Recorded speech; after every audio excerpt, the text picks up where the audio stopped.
देव जी का एक शब्द विचारिया जिहदे च उन्होंने वेड़े दे हाकम मुहम्मद तुगलक ने किवें उन्होंने मुश्किल च पाया, हाथी अगे सुटिया और बाकी प्रीख्यावां चों कढ़िया ते उन्होंने इमैजिन किया अपने अंदर चुके अपने रब नूं याद किया और जिहड़े विष्णु भगत सी उन्होंने जिहड़ा मैसेज सी कि किवें गरड़ दे उत्ते जिहड़े ने वो रब आए और उन्होंने भगत नामदेव की इज्जत रखी और जिसनों असीं कहंदे हैं कि भाई आप वो भगतां दी रखदा है। हुण किते ये प्रभाव ना बन जाए कि सिर्फ ते सिर्फ रब किसी एक रूप दे विच जां विष्णु जां दूसरा जिहड़ा कि उत्थों दे उस जमाने च लोकां दा अकीदा होएगा उहदे च ही है।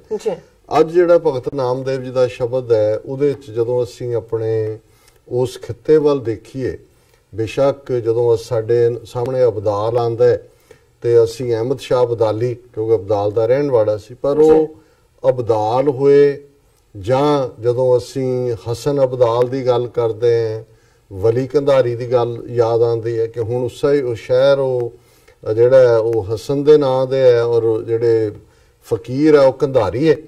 सो इस बेल्ट दे विच भी वो बुखारा होए, कंधार होए, अबदाल होए, जिहड़ा मुल्तान होए, जिवें उच्च दे पीर जदों असीं गल करदे हां तो मुल्तान दे नेड़े है उच्च।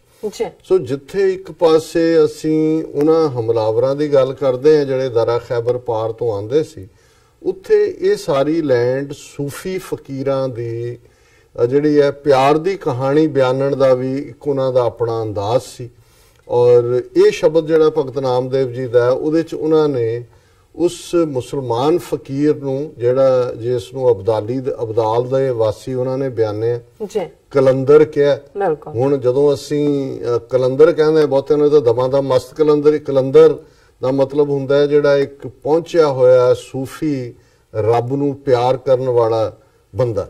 और जिस दे उत्ते अलामा इकबाल दा एक जिवें उन्हां दा एक शेर भी है कि पानी पानी कर गई मुझको कलंदर की ये बात कि तू झुका जब गैर के आगे ना तन तेरा ना मन। कि भी ये एक सियाणे फकीर दी गल मैनू उन्हें पानी पानी कर दिता कि जे तू किसे दे मुताजी मन्नी तो फिर ना मन तेरा ना तन, ये गुलामी नू डिफाइन किया। और ये शब्द जिहड़ा भगत नामदेव जी दा उस अफगान सूफी जिहड़ा अबदाल दे नाल जुड़े हुए उन्हां दा सिंबोलिज्म इस्तेमाल करके एक रब दी गल कीती है।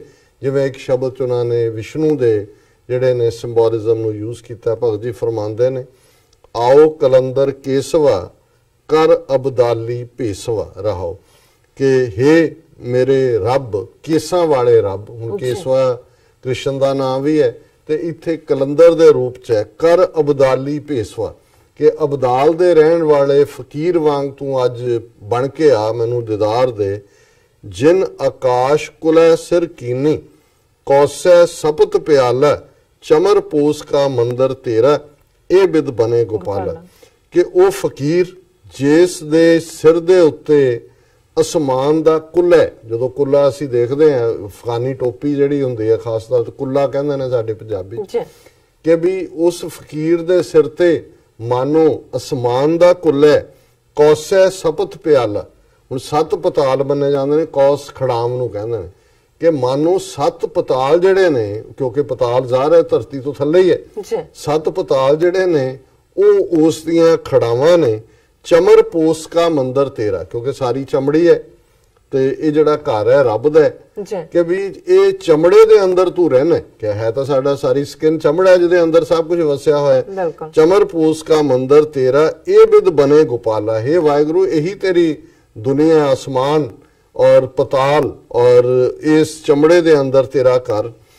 छपन कोट का पेहन तेरा 16 सहस इजारा भार 18 मुदगर तेरा सहन सब संसारा। हुण सारा एक पठानी ड्रैस नूं फकीर दे ड्रैस नूं डिस्क्राइब कीता है। छपन कोट का पहन तेरा कि उत्ते 56 करोड़ मानो बदल जिहड़े ने वो तेरा पहरावा। 16,000 आलम जिहड़ा है इजारा क्योंकि तंबा बन्निया जांदा है, तंबा पांदे ने कि वो 16,000 जिहड़ा आलम है कुल तबक है वो मानो तेरा तंबा है।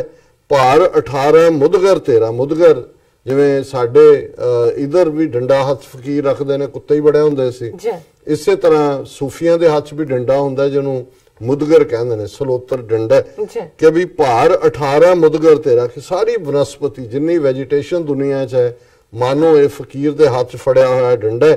ਸਹਿਨਕ ਸਭ ਸੰਸਾਰ, ਜਿਹੜੇ ਸੂਫੀ ਫਕੀਰ ਨੇ ਮਿੱਟੀ ਦੀ ਰਕਾਬੀ ਰੱਖਦੇ ਨੇ ਕਿ ਮਾਨੋ ਸਾਰਾ ਸੰਸਾਰ ਜਿਹੜਾ ਉਹ ਤੇਰੀ ਰਕਾਬੀ ਹੈ। ਦੇਹੀ ਮਹਿਜਦ ਮਨ ਮੌਲਾਨਾ ਸਹਿਜ ਨਿਵਾਜ਼ ਗੁਜ਼ਾਰੇ, ਬੀਬੀ ਕੌਲਾ ਸੋ ਕਾਇਨ ਤੇਰਾ ਨਿਰੰਕਾਰ। ਹੁਣ ਐਕਸਪਲੇਨ ਰੱਬ ਨੂੰ ਕਰ ਰਹੇ ਨੇ ਕਿ ਇਹ ਜਿਹੜੀ ਦੇਹ ਹੈ ਇਹ ਤੇਰੀ ਮਸਜਿਦ ਹੈ, ਔਰ ਮਨ ਜਿਹੜਾ ਹੈ ਉਹ ਮੌਲਾਨਾ ਮੌਲਵੀ ਹੈ, ਸਹਿਜ ਨਿਵਾਜ਼। ਔਰ ਜਦੋਂ ਤੇਰੇ ਨਾਲ ਪਿਆਰ ਪੈਂਦਾ ਹੈ ਤੇ ਇਵੇਂ ਹੈ ਕਿ ਮਨ ਦਾ ਮੌਲਾਨਾ ਇਸ ਦਿਲ ਦੀ ਮਸੀਤ ਦੀ, ਸਰੀਰ ਦੀ ਮਸੀਤ ਦੇ ਵਿੱਚ ਬੜੀ ਸਹਿਜ ਦੇ ਨਾਲ, ਅਡੋਲਤਾ ਦੇ ਨਾਲ ਮਾਨੋ ਨਮਾਜ਼ ਪੜ੍ਹ ਰਿਹਾ, ਇਹ ਤੇਰੇ ਨਾਲ ਉਹ ਟਿਕੇ ਹੋਏ ਹੈ।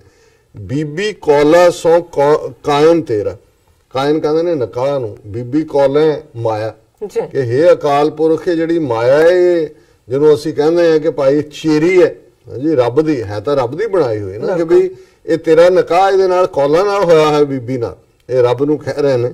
ਬੀਬੀ ਕੌਲਾ ਸੋ ਕਾਇਨ ਤੇਰਾ, ਤੇਰਾ ਨਿਕਾਹ ਇਸ ਮਾਇਆ ਨਾਲ ਹੈ, ਨਿਰੰਕਾਰ ਆਕਾਰ ਹੈ, ਔਰ ਤੂੰ ਇਸ ਤੋਂ ਬਾਅਦ ਸਾਰਾ ਜਿਹੜਾ ਆਕਾਰ ਹੈ, ਸਾਰੀ ਕ੍ਰੀਏਸ਼ਨ ਹੈ, ਇਹ ਮਾਨੋ ਤੇਰੀ ਹੀ ਔਲਾਦ ਹੈ ਜਿਹੜੀ ਕਿ ਇਸ ਮਾਇਆ ਦੇ ਨਾਲ ਜਿਹੜਾ ਉਹ ਨਿਕਾਹ ਤੋਂ ਬਾਅਦ ਆਈ ਹੈ। ਔਰ ਖੀਰਜ ਭਗਤ ਜੀ ਨੇ ਫਰਮਾਇਆ, ਭਗਤ ਕਰਤ ਮੇਰੇ ਤਾਲ ਛਨਾਏ, ਕਹਿ ਪੈ ਕਰੋ ਪੁਕਾਰਾ, ਨਾਮੇ ਕਾ ਸੁਆਮੀ ਅੰਤਰਜਾਮੀ, ਫਿਰੇ ਸਗਲ ਬਦੇਸਵਾ।